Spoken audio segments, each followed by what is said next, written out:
Bismillahirrahmanirrahim. Assalamualaikum warahmatullahi wabarakatuh.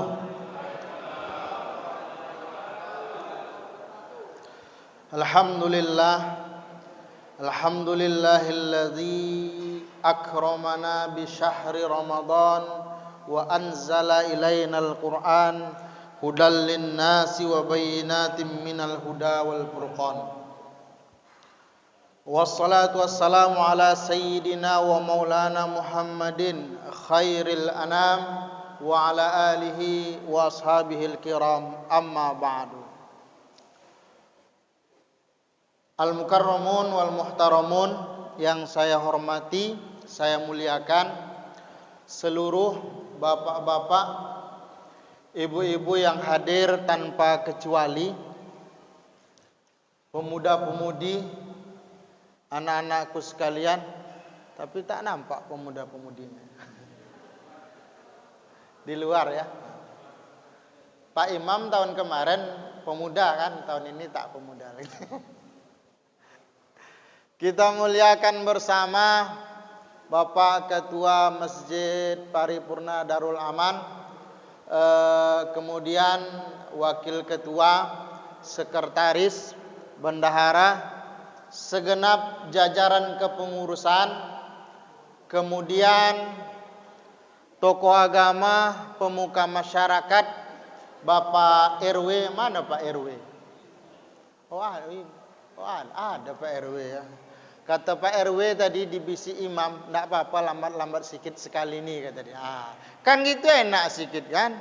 Enggak sampai jam 9 teng kan gitu kan? Kemudian bapak-bapak RT, ibu RT yang hadir, para ulama, Pak Imam kita, panitia Ramadan, kemudian Ibu Ketua Majelis Ta'lim, semua kita yang hadir pada malam ini, tak bisa saya sebutkan satu persatu. Kita minta kepada Allah berkah silaturahim kita malam ini, berkah Isya, tarawih, witir berjamaah. Kita minta bahkan di malam yang penuh berkah ini, di mana selama Ramadan ini doa dimustajabkan oleh Allah Subhanahu wa taala. Allahumma man kana mahmuman fafarrij hammah. Jika ada di antara kita malam ini yang sedang bersedih, semoga Allah angkat kesedihannya, amin. Wa man kana maridan fashfih. Andai ada yang sakit, keluarga, orang tua, anak, cucu, keturunan kita, semoga Allah sembuhkan, amin. Wa man kana madyunan faqdi dainah. Andai ada terlilit, terhimpit hutang, semoga Allah bantu menyelesaikannya. Ada juga yang berhutang ya. Padahal wajah-wajah orang kaya semua nampaknya. Amin kata Bapak telah. Saya mendoakan yang kaya tambah kaya. Yang miskin tambah kaya. Amin. Ibu-ibu yang cantik-cantik tambah cantik. Yang jelek tambah.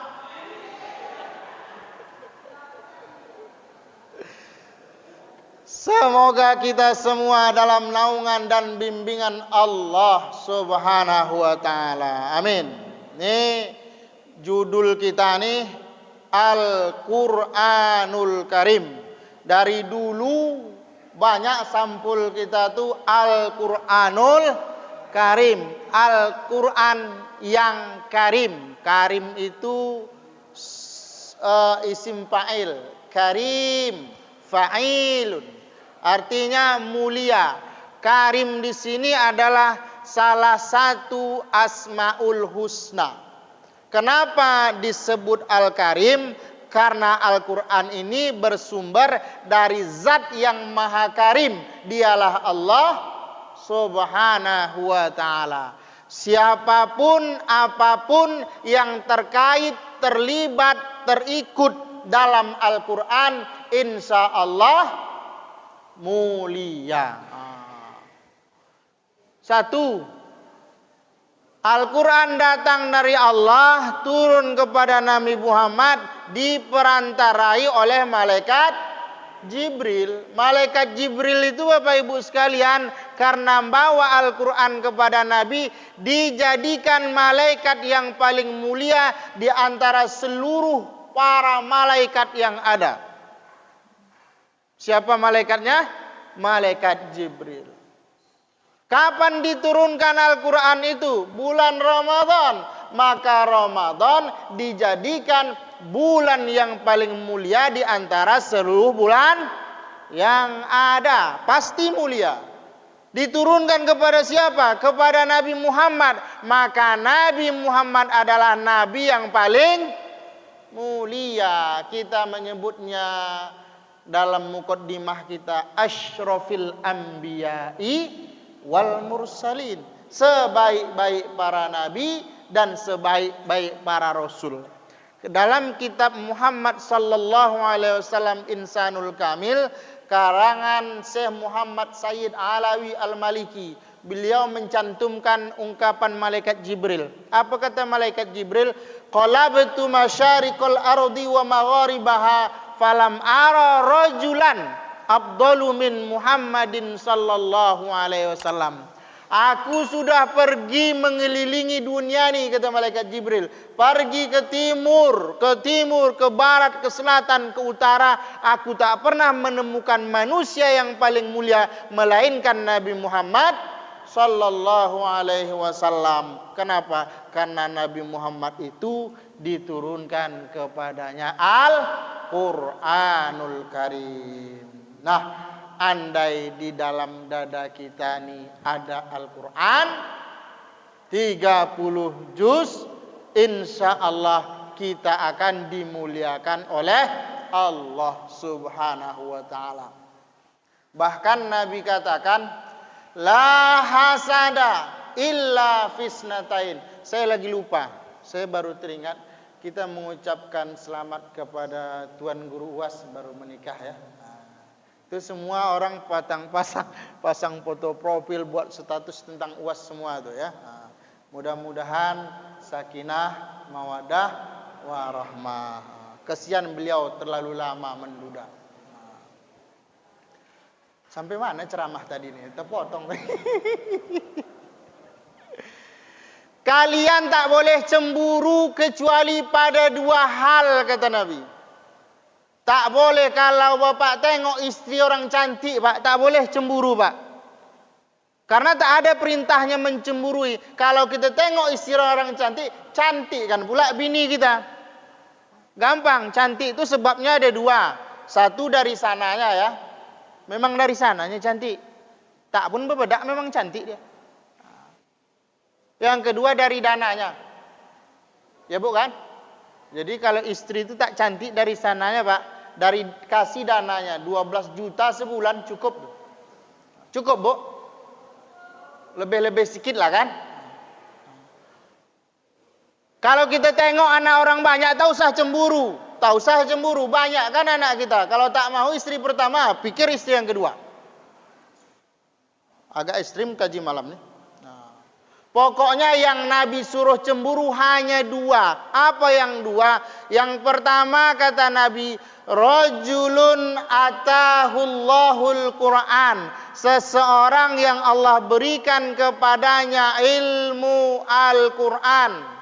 Dengan ilmu Al-Quran yang ada dalam dirinya itu, fahuwa yaqumu ana al-laili wa ana an-nahar.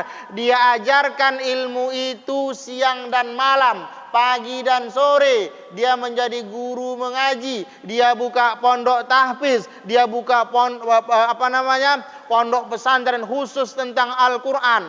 Maka orang seperti ini, kata Nabi, cemburulah. Yang kedua, cemburulah kepada orang kaya dengan hartanya yang banyak itu, bahwa yunfiqu ana al-laili wa ana an-nahar. Siang dan malam dia berinfak. Jadi hadis ini menyuruh kita kaya ya. Itu sudah berapa malam Pak Ketua untuk Lailatul Qadar, untuk baru satu malam. Malulah Pak. Ini wajah-wajah kaya, masjid cantik, pejabat banyak sini nih kan. Masa iya baru 1 malam untuk 10 terakhir malam Ramadan nih. Mudah-mudahan habis acara nih ada 1 orang. Dari saya 11 malam kata dia. Lebih semalam Pak. Insya Allah. Berapa semalam Pak? 500.000 rupiah. Sengenek tuh 500.000.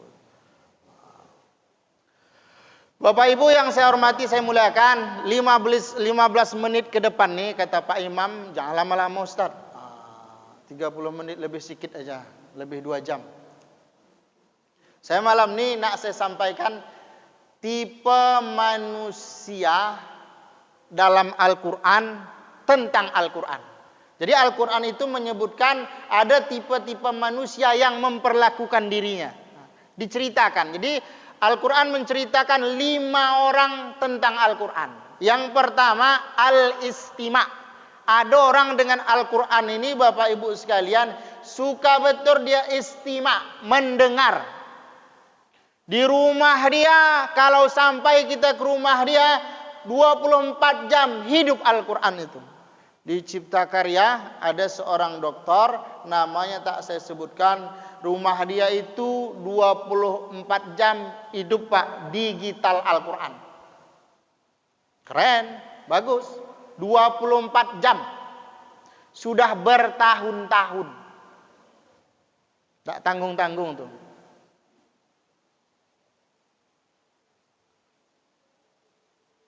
Rasa-rasanya mungkin untuk 3-4 tahun sudah ada. Tidak pernah berhenti. Al-Quran itu digital. Kalau kami muzakarah di rumah beliau, seminggu sekali, 2 minggu, 2 kali tetap. Saya pun di luar waktu muzakarah datang ke rumah dia, tetap Al-Quran. Bahkan pas muzakarah kami, Al-Quran itu hidup. Suaranya tak besar. Nyaris-nyaris terdengar saja, kecil. Hidup terus. Suka mendengarkan Al-Quran. Dan itu diperintahkan dalam Al-Quran. Al-A'raf ayat 204. Wa idza quri'al Qur'an fastami'u lah. Kalau Al-Quran dibaca, dengarkan. Wa ansitu, resapi, rasakan, perhatikan. La'allakum turhamun. Kalian insya Allah akan dapat kasih sayang, rahmat dari Allah subhanahu wa ta'ala. Dan ini Bapak Ibu sekalian dicontohkan juga oleh Nabi. Bukan hanya cerita dalam Al-Quran, tapi dicontohkan oleh Rasul sallallahu alaihi wasallam. Suatu waktu datang Abdullah ibnu Mas'ud. Abdullah ibnu Mas'ud ini budak Nabi ya. Maula Rasulullah sallallahu alaihi wasallam, mengabdi kepada Rasulullah di kota Madinah. Salah satu sahabat yang pendek. Ibnu Mas'ud ini pendek Pak. Kalau dalam sirah disebutkan, saya baca dalam kitab sejarah para sahabat, dia tinggi Ibnu Mas'ud itu duduknya orang Arab, itulah tinggi Abdullah ibnu Mas'ud. Duduknya normal orang Arab itu kan agak tinggi. Duduk normalnya orang Arab, begitulah tingginya Abdullah ibnu Mas'ud.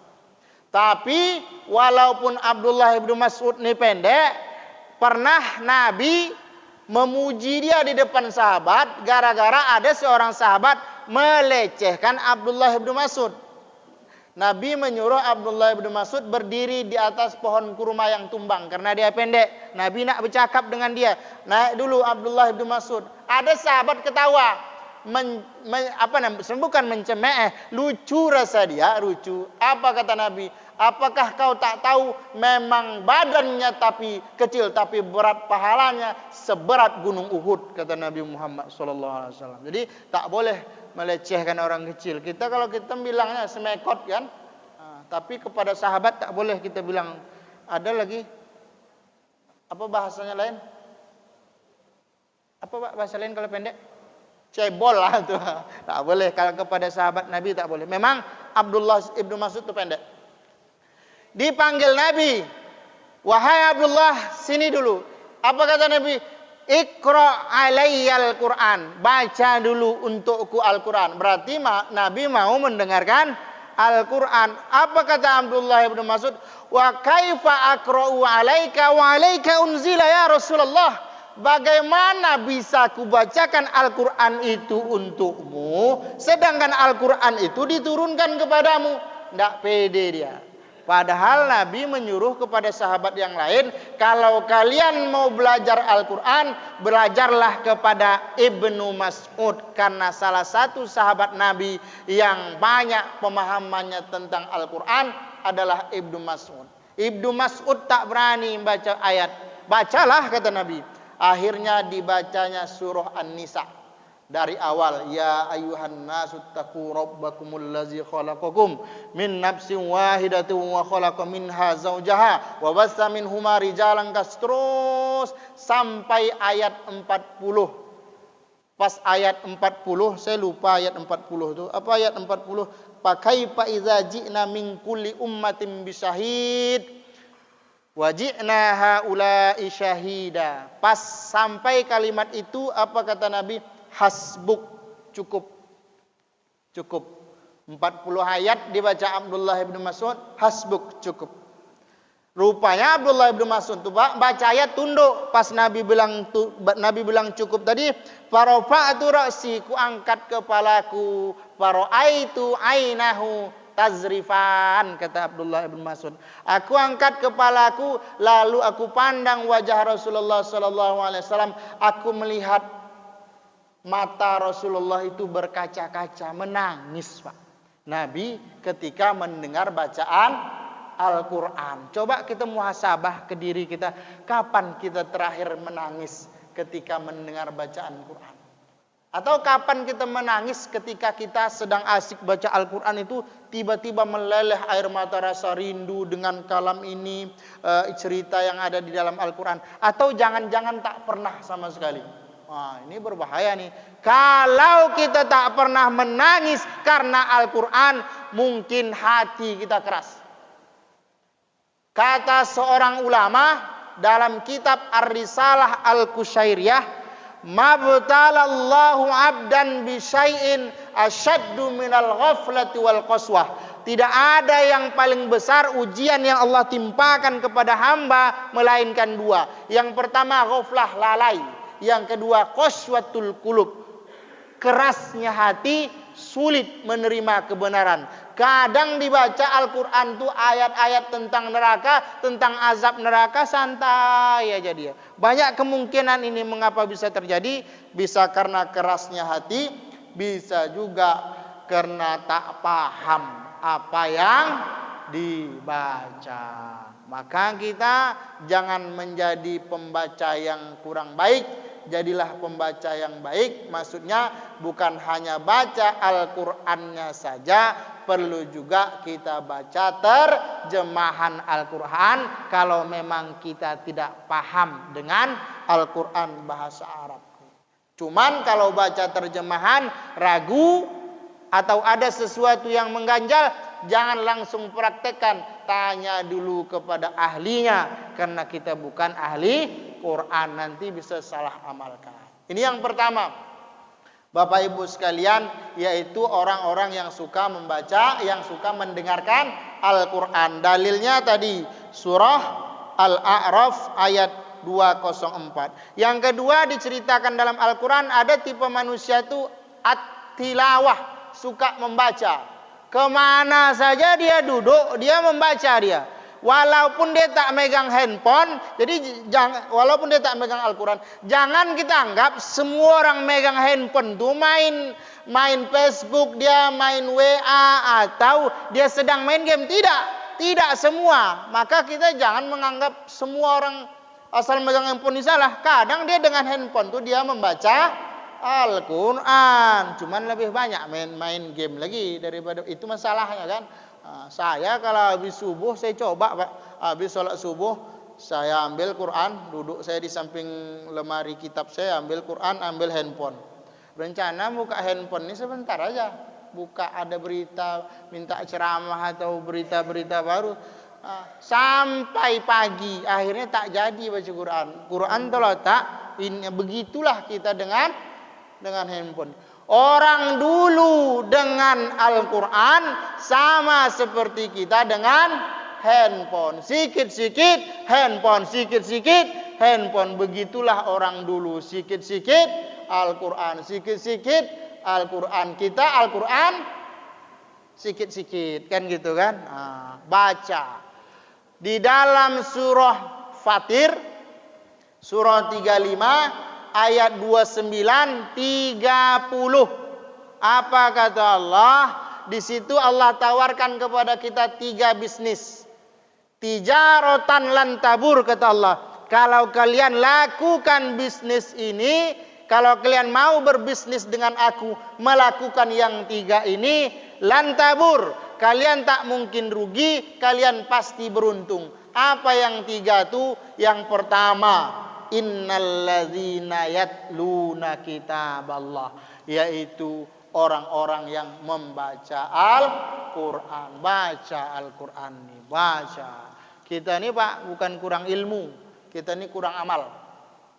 Kita tahu keistimewaan Al-Quran, kita hafal hadis Nabi, Iqra'ul Quran, bacalah Al-Quran.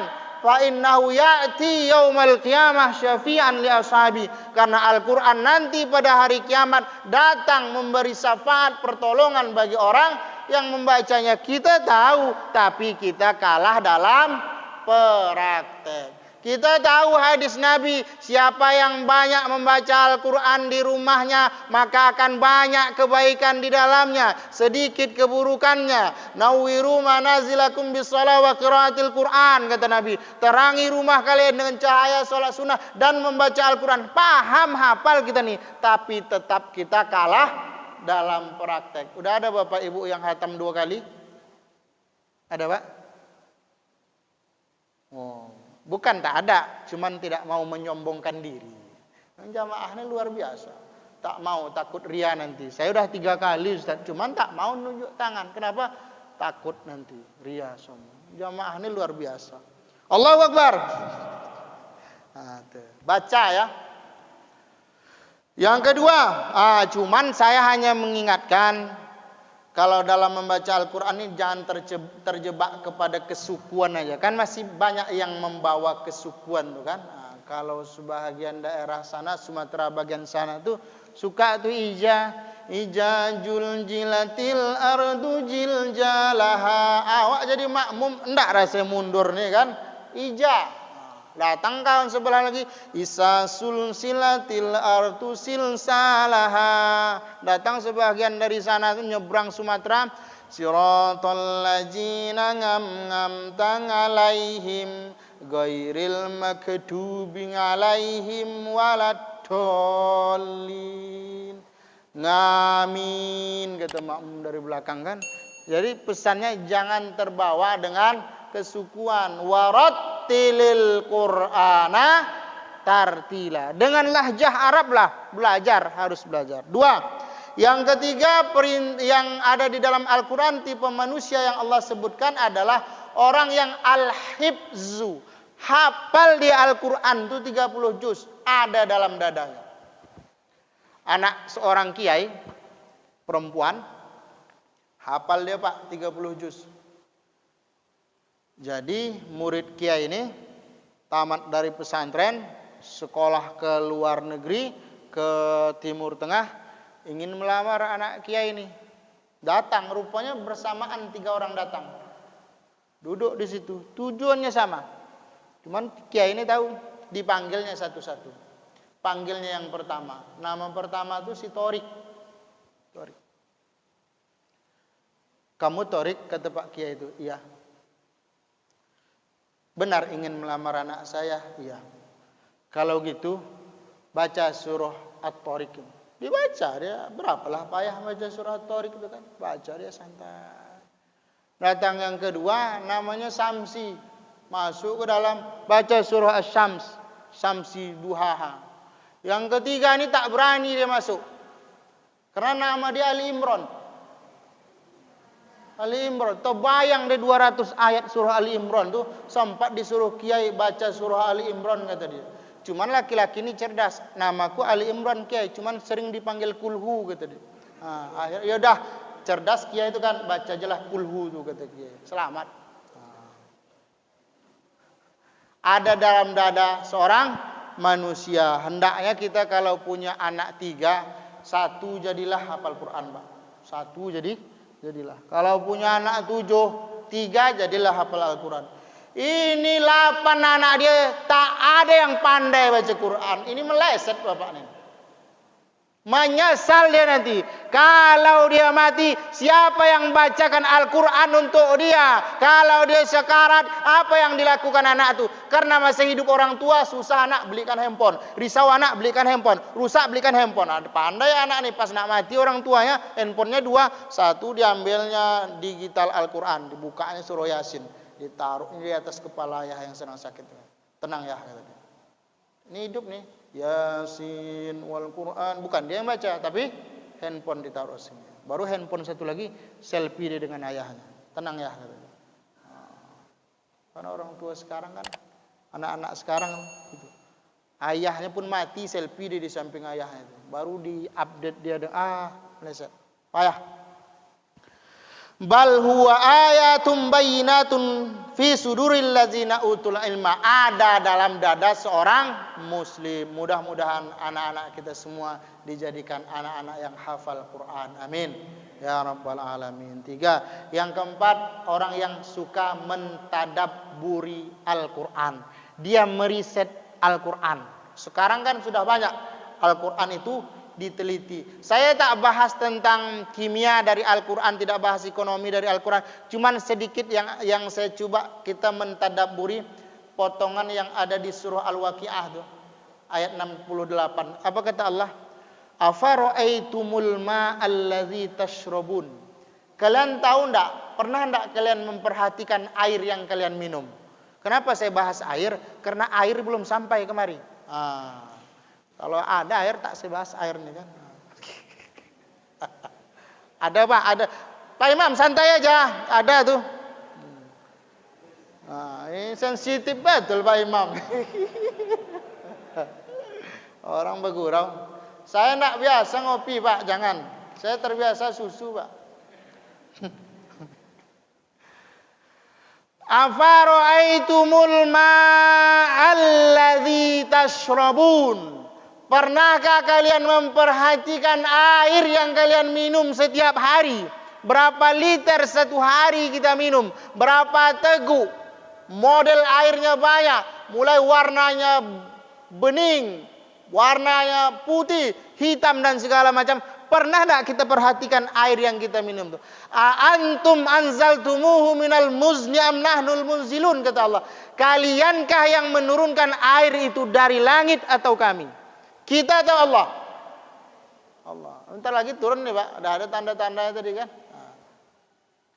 Lau nasya, kalau kami mau, kata Allah, ja'alnahu ujaja, kami buat air itu masin. Falaula tashkurun, mengapa masih tak bersyukur kepada Allah Subhanahu wa taala? Wa ja'alna minal ma' kulla syai'in hayya, dari air itulah Allah jadikan sumber kehidupan. Jadi terlalu banyak nih. Padahal orang bergurau aja ya. Di tempat kami, Bu, kopi itu hitam. Di sini kopi putih. Darul Aman ini luar biasa. Udah santai. Jadi lewat air kita disuruh berpikir. Baru air Pak, baru air. Bangun kita jam 7 pagi, tidak sholat subuh, buka tirai, dah terang ya, tak sangka dah jam 7. Diambilnya tempat masak air, dimasak dia, ditaruhnya air 2 gelas, diambilnya gula, diambilnya kopi, sudah menggelegak masak air nih, ditumpahkannya ke 2 gelas tuh, diaduknya. Agak dingin diminumnya. Manis tidak kopi yang kita masak tadi? Manis. Padahal tak sembahyang subuh Pak. Kalau kami mau, kata Allah, ja'alnahu ujaja, 1 kilo pun kita taruh gulanya buat pasti masin. Bisa Allah buat seperti itu?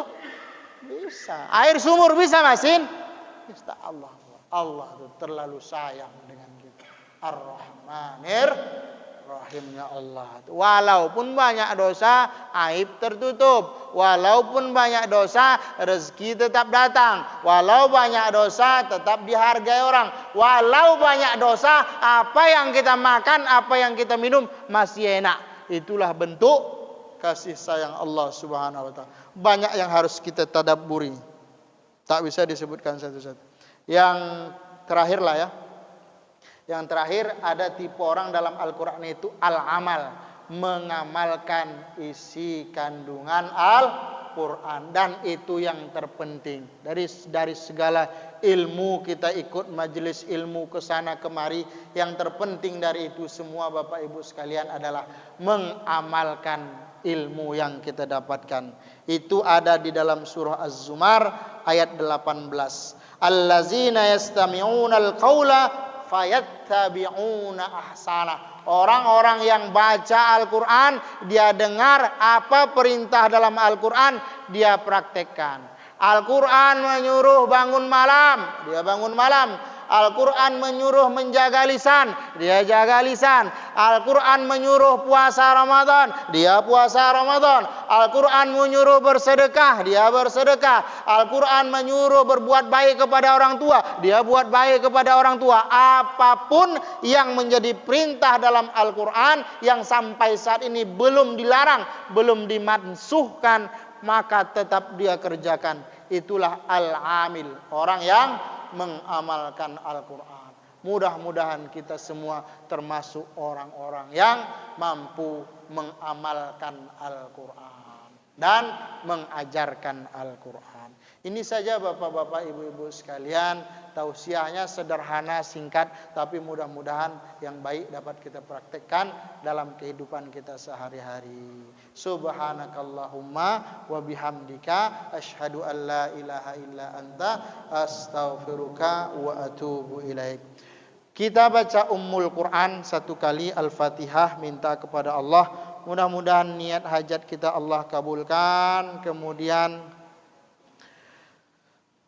kita bisa menyelesaikan Ramadan ini sampai ke ujung insyaallah. Li ridhaillahi ta'ala wa li kulli niyatin salihah. Al-Fatihah. A'udzu billahi minasy syaithanir rajim.